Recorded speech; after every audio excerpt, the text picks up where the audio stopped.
नमस्कार दोस्तों ये बात सबको पता थी कि इलेक्शन खत्म होने के बाद कभी भी पेट्रोल डीजल के दाम बढ़ सकते हैं और फाइनली इसकी शुरुआत हो गई है। मैं शुरुआत इसलिए कह रहा हूं क्योंकि अभी के लिए तो सरकार ने पेट्रोल और डीजल के ऊपर 3 रुपए बढ़ाया है, सीएनजी के ऊपर 2 रुपए बढ़ाया है, लेकिन यहां से और ज्यादा आपको महंगाई देखने को मिलेगी क्योंकि इसमें तो प्राइस का इजाफा और होगा, लेकिन साथ ही साथ आप देख सकते हो अमूल, मदर डेयरी, इन सब ने भी अपने जो मिल्क के प्राइसेस हैं वो भी बढ़ा दिए हैं।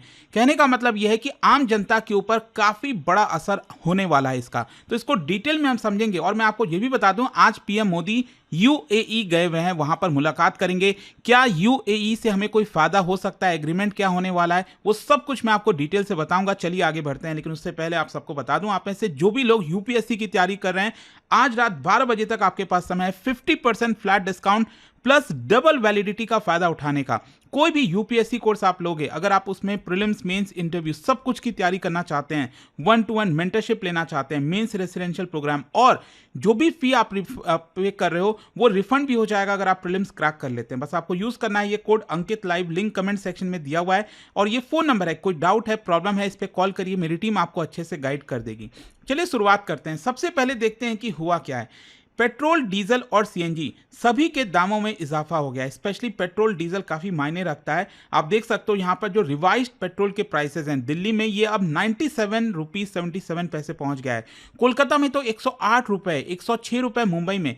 क्या होता है ना कि यहाँ पर जो स्टेट के द्वारा वैट लगाया जाता है वो परसेंटेज के हिसाब से वो भी बढ़ता है, तो इसी की वजह से अलग अलग शहरों में आपको दाम देखने को मिलेंगे। अगर हम डीजल की बात करें तो दिल्ली में 90 रुपए क्रॉस हो गया, कोलकाता में 95 रुपीज, मुंबई में 93 रुपीज, चेन्नई में 95 रुपीज। और यहां पर आप सब जानते ही हैं कि जो क्रूड ऑयल के प्राइसेस हैं वो भी कम नहीं हो रहे हैं। मतलब जब सीज फायर हुआ था यूएस और ईरान के बीच में तो ऐसा लग रहा था कि शायद यहां पर क्रूड ऑयल के प्राइसेस कम हो जाएंगे, लेकिन वॉर एंड हुआ नहीं है। कभी भी सिचुएशन खराब हो सकती है। स्ट्रेट ऑफ होर्मुज अभी भी यहां पर संकट में है और इसी की वजह से क्रूड ऑयल के प्राइस आप देख सकते हो $100 पर बैरल के ऊपर बना हुआ है।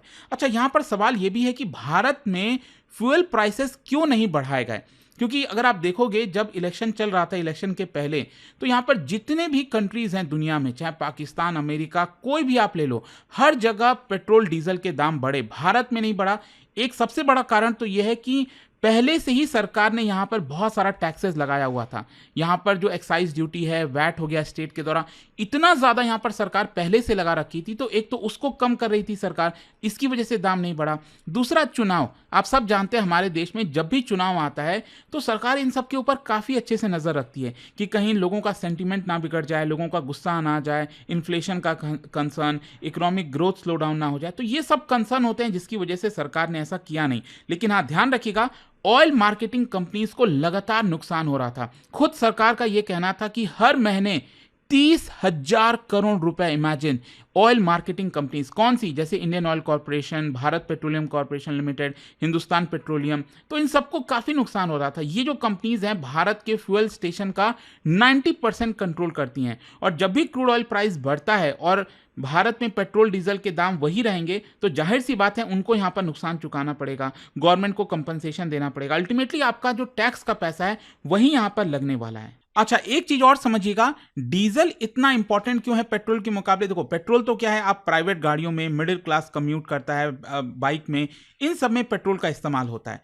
लेकिन जो डीजल है ये सबसे ज्यादा असर करता है truck, buses, railways, agriculture, mining, हर एक सेक्टर में आप देखोगे तो डीजल का बढ़ चढ़कर इस्तेमाल होता है।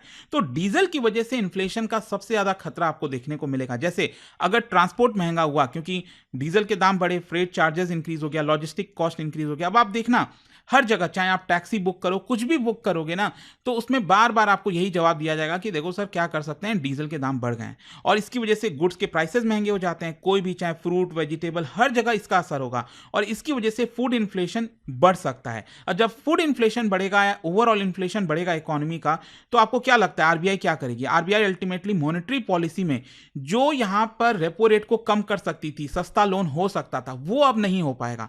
यह बात तो क्लियर है कि आगे आने वाले समय में रेपो रेट कम होना तो भूल जाइए, उल्टा रेपो रेट ऊपर की तरफ जा सकता है। और इसको लेकर ऑलरेडी आरबीआई गवर्नर ने चेतावनी दे दी थी कि मिडिल ईस्ट क्राइसिस जो कंटिन्यू चल रहा है, फ्यूल प्राइसेस कभी भी बढ़ सकते हैं, आप इसको अवॉइड नहीं कर सकते। लेकिन साथ ही साथ जो सीएनजी की भी मैंने बात की, क्योंकि सीएनजी अगर आप देखोगे तो नेचुरल गैस इंपोर्ट के ऊपर डिपेंडेंट है, एलएनजी मार्केट के ऊपर डिपेंडेंट है। और गल्फ क्राइसिस में आप सब जानते हो कि यहाँ पर कितना ज़्यादा असर आया है। कतर के यहाँ पर जो प्रोसेसिंग प्लांट है कतर, क्योंकि सबसे बड़ा सप्लायर है कतर, वहाँ पर प्रोसेसिंग प्लांट यहाँ पर इंपैक्ट हो गया। सीएनजी की जो ओवरऑल सप्लाई है वो भी काफ़ी इंपैक्ट हुई है और अल्टीमेटली इसकी वजह से फर्टिलाइजर, एग्रीकल्चर में भी आपको क्राइसिस देखने को मिल सकता है। जो हॉर्मुज का डिसरप्शन आया है इसकी वजह से यूरिया, एलएनजी, मतलब कहने का मतलब यह है कि ओवरऑल इकोनॉमी के अंदर जो जो इंपॉर्टेंट चीजें हैं, जितनी भी जरूरी सामानें हैं, उन सब पर डायरेक्ट असर आएगा।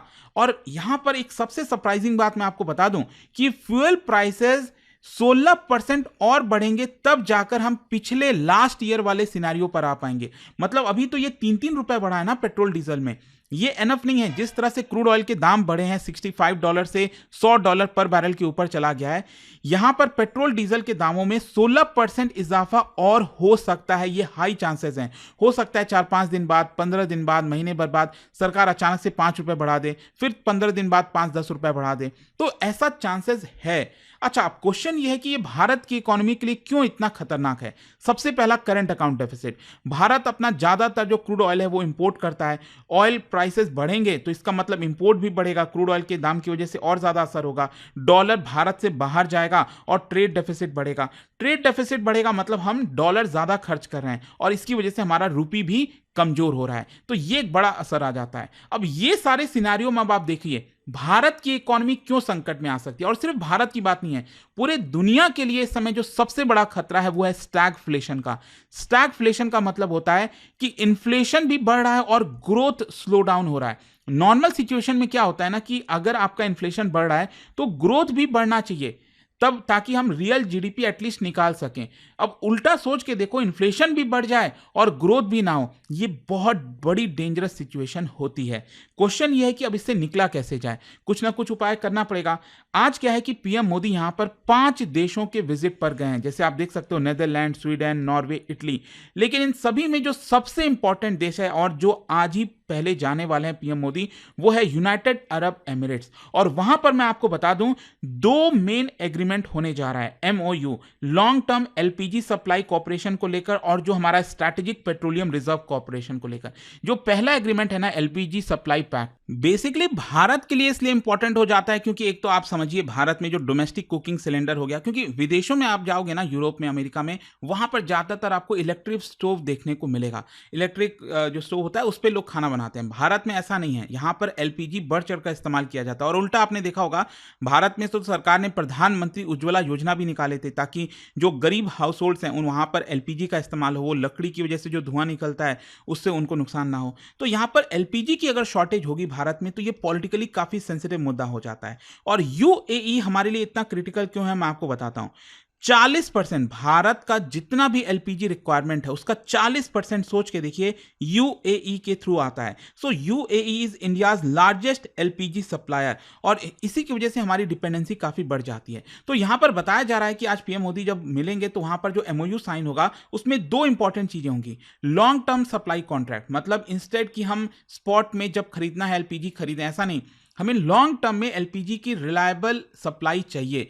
जो यूएई है वो हमें कमिट कर सकता है कि हम आपको इतना तो एलपीजी की सप्लाई करते रहेंगे चाहे कुछ भी हो। और यूएई का एडवांटेज ये है कि उसका फुजैरा पोर्ट, क्योंकि स्टेट ऑफ हॉर्मुज से वहां से गुजरने की जरूरत नहीं है, फुजैरा पोर्ट से आसानी से चीजें हो सकती हैं। फिर इसके अलावा प्रायोरिटी ड्यूरिंग इमरजेंसीज, मतलब भारत चाहेगा कि अगर कोई क्राइसिस हो, प्रॉब्लम हो, तो हमें अश्योर्ड कार्गो एलोकेशन हो, जो प्रायोरिटी है वो भारत को यहां पर दिया जाए। तो एक तो ये है। दूसरा जो एग्रीमेंट है वो स्ट्रैटेजिक पेट्रोलियम रिजर्व को लेकर। आप सब जानते हैं भारत सरकार ने पिछले 10 सालों में कुछ रिजर्व बनाए हैं ताकि इमरजेंसी के समय क्रूड ऑयल वगैरह की जरूरत हो तो हम वो ले सकें उस रिजर्व में से। और भारत के पास इस समय 9 दिन का स्ट्रैटेजिक पेट्रोलियम रिजर्व में ऑयल रखा हुआ है।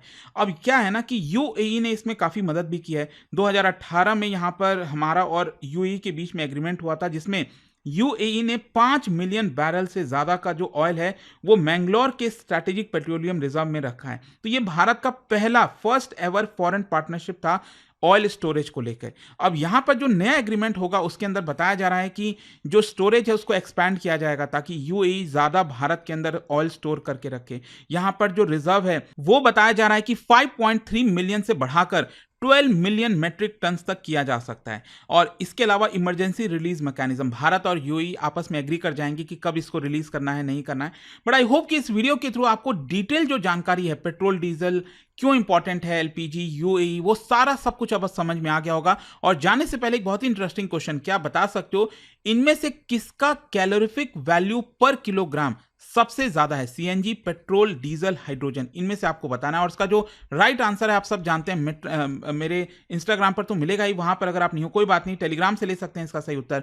और दोस्तों जैसा मैंने आपको बताया, अगर आप यूपीएससी की तैयारी कर रहे हैं, आज रात 12 बजे तक आपके पास समय 50% flat discount plus double validity लेने का सभी यूपीएससी कोर्सेज पर, चाहे 2027 का हो, 2028 हो, या फिर अगर आप कॉलेज में हो 2029 में एग्जाम देंगे। लॉन्ग टर्म बैचेस भी हैं जिसमें 1-to-1 mentorship, mains residential programme, सब कुछ आपको मिलेगा। कोई अगर आपको डाउट है, प्रॉब्लम है, ये फोन नंबर है, इस पे कॉल कर लीजिए and use this code Ankit live maximum discount के लिए।